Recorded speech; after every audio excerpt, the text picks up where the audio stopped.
Akan melanjutkan part selanjutnya dari film Donghua yang berjudul Battle Through the Heaven. Noba mengingatkan sekali lagi ya bahwa konten ini full spoiler. Tanpa lama-lama lagi, yuk langsung aja kita masuk ke isi ceritanya.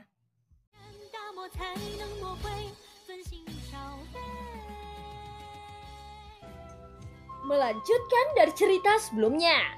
Kabut hitam menghilang dan Xiaoyan akhirnya memecahkan alam domain yin milik Kaisar Pemakan Jiwa. Mata Kaisar Pemakan Jiwa tiba-tiba menjadi sangat suram. Sementara Xiaoyan mengungkapkan senyum jahat. Xiaoyan bisa merasakan bahwa meskipun Kaisar Pemakan Jiwa memiliki lebih banyak jiwa daripada avatarnya, tetapi jelas bahwa kekuatannya telah sangat terpengaruh.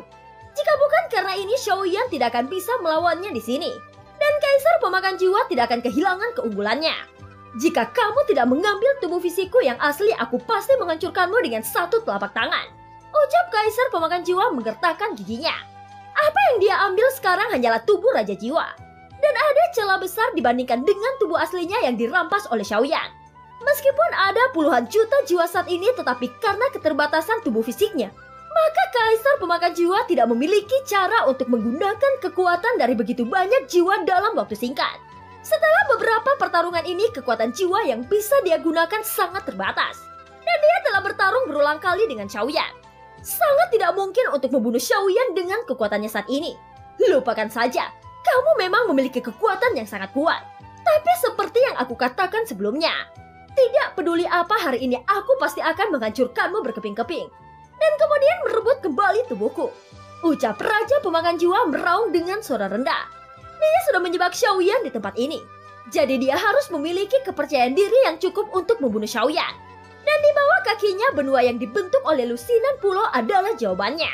Sementara itu ketika Xiaoyan pertama kali tiba di jurang kutub ini, dia sudah menyadari bahwa ada masalah dengan pulau-pulau di sini.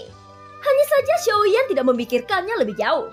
Sekarang dia menyadari bahwa pulau-pulau yang diatur tampaknya bukan sekedar altar, tetapi sesuatu yang sudah diatur oleh Kaisar Pemakan Jiwa untuk disatukan menjadi sebuah benua.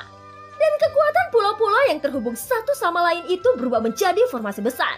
Tentu saja Xiaoyan tidak akan mundur selama itu hal yang masih menyangkut dengan formasi. Bahkan jika Kaisar Pemakan Jiwa mengatur formasi sebesar itu, jika dibandingkan dengan formasi di Tanah Hukuman Dewa, secara alami jarak antara keduanya masih cukup besar. Untuk tahanan roh, formasi semacam ini secara alami tidak akan bisa masuk ke dalam kategori mengerikan. Pada saat ini Kaisar Pemakan Jiwa berteriak dengan marah dan kemudian menyemburkan seteguk darah. Atas nama Kaisar ini, aku memerintahkan jiwa-jiwa untuk bergabung dengan darahku, teriak Kaisar Pemakan Jiwa. Darah yang telah dia semburkan terbang di kampaan. Lalu dengan lambaian tangannya dia menampar jejak darah itu. Dan jejak darah melesat ke arah benua di bawah. Dalam sekejap jejak darah itu melebar dari puluhan kaki menjadi ratusan kaki. Dan akhirnya menutupi seluruh benua. Tampaknya jejak darah Kaisar Pemakan Jiwa adalah untuk mengaktifkan seluruh benua. Dan dalam sekejap mayat hidup yang tak terhitung jumlahnya juga bergerak. Ketika mereka mendekati benua, mereka semua meledakkan diri menjadi kabut darah. Hal itu menyebabkan seluruh jejak berdarah memancarkan sinar cahaya merah yang menyilaukan. Namun tidak semua mayat hidup meledakkan diri. Sebagian besar dari mereka berhenti setelah kabut berdarah perlahan terbentuk. Dan setelah beberapa saat kabut darah muncul di atas seluruh benua. Jejak besar berwarna darah sudah menghubungkan seluruh benua. Dan kekuatan yang tak terhitung jumlahnya berkumpul di pusatnya. Lalu itu berubah menjadi seberkas cahaya yang melonjak menuju kabut berdarah di atas. Dengan getaran yang tiba-tiba itu, kabut darah mulai mengembun dan sesosok perlahan muncul di dalam kabut darah. Pada saat yang sama, sesosok Kaisar Pemakan Jiwa bergerak menuju kabut darah. Dalam prosesnya, dia juga berubah menjadi gumpalan asap hitam yang bergabung menjadi kabut darah. Setelah beberapa saat terdengar tawa suram dari kabut darah itu. Hahaha, ini adalah tubuh asliku yang sebenarnya. Aku akan menggunakan trik ini untuk membunuhmu. Dengan cara ini kematianmu akan terkenal di seluruh dunia manapun. Ucap Kaisar Pemakan Jiwa. Meskipun suaranya menjadi lebih berat, Xiaoyan masih bisa mengenalinya bahwa itu adalah Kaisar Pemakan Jiwa. Xiaoyan mengalihkan pandangannya ke arah tahanan roh dengan ekspresi suram. Dia berkata, apakah formasi ini tidak dapat dipatahkan? Tanya Xiaoyan, nada suaranya tidak terlalu bagus. Dan tahanan roh segera menjawab dengan suasana hati yang buruk. Tidak ada formasi besar yang tidak bisa aku tembus. Kecuali ini bukan formasi sama sekali. Ucap tahanan roh. Apa? Bukan formasi? Ucap terguncang Xiaoyan. Dari kabut darah di kejauhan, Xiaoyan sudah merasakan ancaman mutlak. Hanya auranya yang memancar sudah benar-benar mengguncang hati Xiaoyan. Sebelumnya Xiaoyan tidak pernah berpikir bahwa Kaisar Pemakan Jiwa akan membuat gambaran besar seperti itu. Dan sepertinya dia tidak menggunakan kekuatan penuhnya. Tampaknya mayat hidup yang tak terhitung jumlahnya ini hanya digunakan sebagian kecil. Jika semuanya menghancurkan diri untuk memulai metode ini, Xiaoyan tidak bisa membayangkan kekuatan mengerikan macam apa yang akan dihasilkan. Pada saat ini Xiaoyan juga langsung mengerti mengapa jurang ini dimasukkan sebagai salah satu area terlarang oleh alam Xuanye. Justru karena ada monster tua yang menakutkan seperti Kaisar Pemakan Jiwa di Jurang Kutub. Bahkan orang-orang dari kuil pemburu dewa tidak berani masuk ke sini dengan sembarangan. Pada saat ini kabut darah berangsur-angsur mengeras, dan sesosok tubuh tertahan di berkas cahaya. Setelah seberkas cahaya menghilang, sosok Kaisar Pemakan Jiwa benar-benar terungkap sepenuhnya. Tubuhnya ramping dan mengenakan topeng hantu. Selain itu, dia juga memegang pedang pemakan jiwa setinggi 8 meter di tangannya. Sosok itu memandang Xiaoyan di kejauhan. Lalu pedang pemakan jiwa itu perlahan terangkat. Jiwa yang tak terhitung jumlahnya di sekitarnya mengalir ke tubuhnya. Dan ketika jiwa terakhir bergabung ke dalam tubuhnya, tiba-tiba saja aura yang sangat kuat terpancar. Sepertinya aku tidak sengaja memaksamu mengeluarkan teknik mengerikan ini, ucap Xiaoyan tersenyum pahit. Sosok di ujung terjauh meletus dengan aura yang sangat kuat. Tanpa mengatakan sepatah kata pun, dia langsung mengangkat tangannya dan menebas ke arah Xiaoyan. Pada saat bilanya ditebaskan, kilatan energi hitam melesat lurus dan menuju Xiaoyan dengan kecepatan yang sangat cepat. Di sisi lain, ketika merasakan kekuatannya begitu kuat ini, dia juga diam-diam terkejut. Tapi dia tidak mundur, dan tubuh avatar pemakan jiwa sudah berada di sisinya.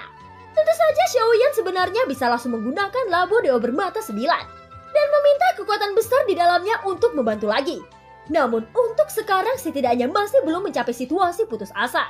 Jadi Xiaoyan masih ingin melihat apakah dia bisa melawannya dengan kekuatannya sendiri dan mampu bertahan sampai sejauh mana. Meskipun saat ini masih sangat sulit untuk memadukan kedua avatar sekaligus, tetapi Xiaoyan tidak punya pilihan untuk mencobanya. Xiaoyan tahu jelas bahwa dia bukan lawan Kaisar Pemakan Jiwa dengan tubuh utamanya dan avatar Yuan Shen. Hal itu bisa dinilai ketika dia merasakan aura yang terpancar dari tubuh Kaisar Pemakan Jiwa. Seni penggabungan tubuh aktif, ucap Xiaoyan menggertakkan giginya dan mengeluarkan suara dalam. Saat berikutnya tubuh avatar Pemakan Jiwa benar-benar tumpang tindih dengan sosok Xiaoyan. Pada saat yang sama, energi hitam dari tebasan Kaisar Pemakan Jiwa juga sudah mendekatinya. Setelah menggabungkan avatar Pemakan Jiwa, tubuh Xiaoyan saat ini juga memiliki energi hitam. Dia memegang penguasa Suan di tangannya. Lalu energi hitam itu mengalir dan terjalin bersama api guntur ke dalam penguasa Suan. Menghadapi tebasan Kaisar Pemakan Jiwa itu, Xiaoyan tiba-tiba mengayunkan tangannya dengan sangat kuat. Tebasan api guntur. Hancurkan, teriak Xiaoyan. Kekuatan tebasan ini selain api dan guntur ada juga energi hitam yang membumbung ke langit. Baik api dan guntur keduanya memiliki kekuatan yang ekstrim. Dan jika ditambahkan dengan energi yin berwarna hitam, maka ketiganya adalah kekuatan yang sangat berlawanan. Tetapi pada saat ini tiga kekuatan itu benar-benar bercampur menjadi satu. Dan bahkan energi yin itu tampaknya menjadi lebih ganas di bawah pengaruh api guntur. Kekuatan kedua belah pihak bertabrakan dengan sengit di kampaan. Setelah suara keras api guntur Xiaoyan meletus seketika. Kedua belah pihak tampaknya memiliki energi hitam yang sama. Namun energi hitam Kaisar Pemakan Jiwa sepertinya jauh lebih kuat. Tiba-tiba energi hitamnya langsung menerobos serangan Xiaoyan. Adapun tebasan Xiaoyan itu langsung hancur meledak pada detik berikutnya. Dalam benturan ini serangan Xiaoyan langsung dikalahkan. Xiaoyan menghindar dengan cepat dan energi hitam melewati dirinya. Meskipun dia tampak menghindar, tetapi energi hitam itu langsung menyebabkan banyak kerusakan pada tubuh Xiaoyan. Untungnya dengan berkah dari tubuh fisik yang kuat dari avatarnya, serangan ini tidak dapat menyebabkan kerusakan fatal pada tubuh Xiaoyan. Tapi Xiaoyan yang telah menggabungkan dua avatar tidak bisa bertahan terlalu lama dalam keadaan ini. Dan dari pukulan sederhana ini, Xiaoyan bisa merasakan kesenjangan besar antara keduanya. Tentu saja karena Xiaoyan telah mengintegrasikan avatar pemakan jiwa. Dia kurang lebih memahami bagaimana menggunakan kekuatan avatar pemakan jiwanya. Dan saat ini Xiaoyan akan mencobanya secara langsung. Tanpa menunggu lama lagi, Xiaoyan mulai mengangkat penguasa Suan di tangannya. Lalu energi hitam dituangkan ke dalam tubuh penguasa Suan. Meskipun Xiaoyan tidak memiliki pedang pemakan jiwa, dengan memasukkan energi yin ke dalam penguasa Suan, maka penguasa Suan miliknya akan mempunyai efek yang sama seperti pedang pemakan jiwa. Dengan teriakan Xiaoyan, ribuan jiwa di tubuhnya melonjak keluar dan kemudian berubah menjadi energi hitam yang menutupi sekelilingnya. Alam domain yin, teriak Xiaoyan. Saat berikutnya energi yin kegelapan yang kuat langsung menyelimuti kaisar pemakan jiwa di kejauhan. Adegan ini langsung mengejutkan kaisar pemakan jiwa. Sebelumnya dia hanya menggunakan teknik itu sekali. Namun dia tidak berpikir bahwa Xiaoyan bisa mempelajarinya dengan sangat cepat. Tidak peduli seberapa kuatnya atau tidak, menggunakan tekniknya untuk menyerangnya adalah sebuah penghinaan. Sungguh kemampuan pemahaman yang mengerikan. Semakin seperti ini semakin besar keinginanku untuk melenyapkanmu, ucap kaisar pemakan jiwa. Setelah berbicara, kaisar pemakan jiwa menebaskan pedang pemakan jiwa di tangannya. Dan kilatan energi hitam langsung melesat ke langit, membuka alam domain yin yang telah dilemparkan Xiaoyan. Melihat ini, Xiaoyan tersenyum kecut. Meskipun dia memang berhasil mempraktikannya, tetapi alam domain yin yang dia gunakan masih lebih lemah jika dibandingkan dengan alam domain yin dari kaisar pemakan jiwa. Karena kamu suka mencuri teknik orang lain, maka aku akan membiarkanmu melihat kekuatan dari alam domain yin yang sebenarnya, ucap kaisar pemakan jiwa mendengus dingin. Begitu kata-kata itu jatuh, energi kegelapan yang luar biasa agung menutupi sekitarnya. Seolah-olah semua cahaya langsung ditekan oleh energi hitam ini. Di sisi lain, ancaman kematian segera menyelimuti Xiaoyan. Dan ancaman ini bahkan lebih kuat dari sebelumnya. Sepertinya kaisar pemakan jiwa ingin menggunakan teknik ini untuk membunuh Xiaoyan sepenuhnya. Mata Xiaoyan sedikit menyipit. Tanpa mengatakan sepatah kata pun, dia mengeluarkan 3 inti api di tangannya. 3 jenis api mengembun, kemudian dengan gerakan segel tangan 3 nyala api itu bergabung menjadi satu. Di bawah penggabungan dari 3 jantung api ini, kaisar pemakan jiwa juga merasakan ancaman yang terkandung di tangan Xiaoyan. Dia tidak tahu bagaimana Xiaoyan melakukannya. Tetapi pada saat ini, kaisar pemakan jiwa juga merasakan firasat buruk. Setelah itu, tanpa menundanya lagi, energi hitam yang kuat langsung menyelimuti Xiaoyan. Di bawah energi hitam ini, Xiaoyan seperti sinar di dalam kegelapan. Tetapi pada saat ini, energi hitam itu seperti badai yang akan memadamkan apinya. Di dalam kegelapan, Xiaoyan memuntahkan seteguk darah. Pada saat yang sama, tubuh avatar pemakan jiwa merupakan yang pertama terpisah dari tubuhnya. Jelas kekuatan asli Xiaoyan masih terlalu lemah untuk mendukung kedua avatar dalam waktu yang lama. Selain itu, karena penggunaan paksa dari teknik penggabungan tubuh ini sehingga tubuh asli Xiaoyan juga menderita serangan balik. Tetapi ini semua adalah hal yang harus dilalui Xiaoyan. Hanya dengan terus-menerus menembus batasnya, dia dapat membuat lebih banyak terobosan untuk dirinya sendiri. Pada saat ini, ribuan jiwa dari avatar pemakan jiwa menyelimuti tubuh Xiaoyan untuk melawan energi hitam. Tetapi kekuatan kaisar pemakan jiwa terlalu kuat. Dan ada kesenjangan besar antara avatar pemakan jiwa dan kaisar pemakan jiwa. Oleh karena itu, kekuatan avatar pemakan jiwa benar-benar dihancurkan olehnya. Detik berikutnya, energi hitam yang tak terhitung jumlahnya jatuh ke tubuh Xiaoyan. Dan energi yin itu seperti racun yang dengan cepat mengikis tubuh Xiaoyan. Xiaoyan segera memuntahkan seteguk darah lagi. Matanya merah, auranya rusak, dan energi yin itu menyebabkan banyak kerusakan padanya. Dalam sekejap, seluruh tubuhnya sudah ditutupi oleh energi hitam. Jika ini terus berlanjut, maka tubuh Xiaoyan akan benar-benar nekrotik. Dan waktu yang tersisa untuk Xiaoyan hampir habis. Tetapi pada saat kritis ini, teratai api 3 warna muncul di telapak tangan Xiaoyan. Ini adalah teratai api Buddha yang dipadatkan oleh 3 jantung api, sehingga kekuatannya tidak perlu diragukan lagi. Pada titik ini, Xiaoyan masih ingin menggunakan kekuatannya sendiri. Dia hanya ingin melihat seberapa jauh dia bisa bertarung. Hanya dengan menggunakan teratai api 3 warna, Xiaoyan memiliki kualifikasi untuk mengalahkan lawan yang jauh lebih kuat darinya. Telapak tangan Xiaoyan terulur ke depan, dan teratai api Buddha 3 warna terlepas dari telapak tangannya. Itu tampak lambat dalam kehampaan. Tetapi pada kenyataannya, dari kejauhan aliran cahaya melintas dan dengan cepat menyapu ke arah kaisar pemakan jiwa. Kaisar pemakan jiwa mulai khawatir. Dia melihat setitik cahaya menjulang ke arahnya dari kejauhan. Dari permukaan, titik cahaya itu tampak tidak memiliki kekuatan, tetapi sebenarnya memancarkan gelombang kehancuran yang mengerikan. Kaisar pemakan jiwa tidak berani ragu. Segera dia mengangkat pedang pemakan jiwanya dan menebas ke arah titik cahaya yang datang darinya. Titik cahaya dari kejauhan adalah teratai api Buddha 3 warna Xiaoyan. Setelah itu meninggalkan telapak tangannya, ukurannya membengkak bersama angin. Dan ketika itu mendekati kaisar pemakan jiwa, ukurannya sudah lebih dari 100 kaki. Esensi api 3 warna di tengahnya berputar lebih cepat. Dibandingkan dengan teratai api Buddha 2 warna sebelumnya, kekuatan teratai api Buddha 3 warna kali ini jauh lebih kuat. Dan kekuatan yang dihasilkan oleh teratai api Buddha ini tidak akan terbayangkan.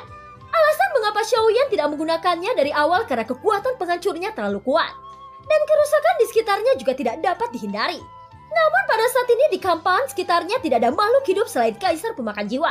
Selain itu, orang-orang yang telah kehilangan jiwanya semuanya telah menjadi mayat pemakan jiwa. Jadi Xiaoyan tidak memiliki keraguan di hatinya ketika menampilkan teratai api 3 warna. Saat teratai api Buddha 3 warna mendekat dengan cepat, energi hitam dari Kaisar Pelahap Jiwa juga mendekat dalam sekejap. Pada saat keduanya bertabrakan, suara mendengung bisa terdengar di tempat itu. Kemudian seluruh kekosongan tiba-tiba mandek, dan semuanya menyusut dengan sangat cepat. Seolah-olah pada saat ini bahkan waktu juga berhenti. Namun kemandekan ini hanya sesaat. Pada saat berikutnya seluruh kehampaan langsung bergetar dan nyala api melonjak dengan liar. Detik berikutnya sebuah suara teredam yang dahsyat langsung meletus. Adapun alam domain Yin tidak peduli seberapa kuatnya itu. Teratai api Buddha Xiaoyan seperti matahari yang dapat membubarkan energi gelap apapun. Pada saat ini seluruh kekosongan diterangi. Dan kekuatan penghancur yang sangat kuat menyelimuti lingkungan hampir 1000 kaki. Jadi bahkan jika Kaisar Pemakan Jiwa ingin mundur saat ini itu sudah terlambat. Itu karena lautan api sudah menutupi semua jalur pelarian. Di bawah ledakan teratai api Buddha, pulau-pulau dan benua-benua yang bersatu itu bergetar hebat. Gunung dan batu-batu runtuh kemudian meledak sebelum tersebar ke segala arah. Pada saat ini dimanapun api itu menyebar semua rata dengan tanah. Sementara itu di kejauhan kelinci Bingyu langsung memuntahkan hembusan udara dingin. Itu dilakukan untuk menghalangi dampak penghancur dari teratai api. Dan di sisinya sosok Wuzan juga diserang saat ini. Tapi untungnya karena jaraknya yang terlalu jauh sehingga dia tidak terluka parah. Melihat gelombang api yang menggamuk di ujung jauh, pupil mata Wuzan juga menyusut. Wajahnya juga dipenuhi oleh keterkejutan yang luar biasa. Kekuatan menakutkan macam apa ini? Ucap Wuzan tidak bisa menahan diri untuk tidak menelan air liurnya. Dia tidak pernah berpikir bahwa Xiaoyan akan memiliki metode yang begitu menakutkan. Jika dia menggunakan trik seperti itu ketika bertarung dengannya di Superstar Batang Surgawi, sudah pasti baik Wuzan bersama bintangnya dihancurkan menjadi abu. Dan film pun berakhir. Terima kasih udah dengerin Noba sampai akhir ya. Sampai jumpa.